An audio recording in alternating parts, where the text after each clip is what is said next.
No me dejes nunca, no me dejes nunca, como el viento fútil que siempre me hace compañía. Deja correr la luz de los días amargos y piensa en el agua serena del surtidor que nos espera pronto. ¿Qué quieres?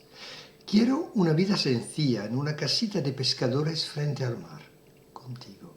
Una vida de noches a la luna de Valencia, con los ojos perdidos entre constelaciones y las manos abiertas al destino, contigo. Una sencillez cálida y compleja, sin ningún tipo de posesión mortífera. Una vida cruzada de diálogos repentinos y roces suaves, contigo. Labios.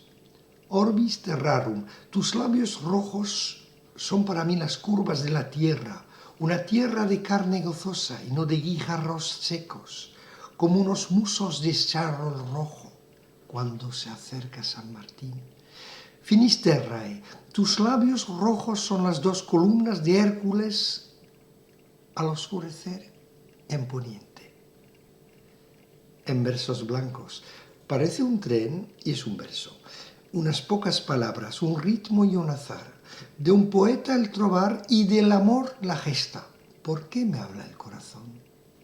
He bordeado el océano sin moverme de casa y he entendido por fin el origen de mis blancos. La amistad de un rapsoda, el amor de una bajista. De noviembre, el insomnio, una taza pequeña, la emoción de un teclado. Traducido del catalán por la señora y doctora Dolors Poch.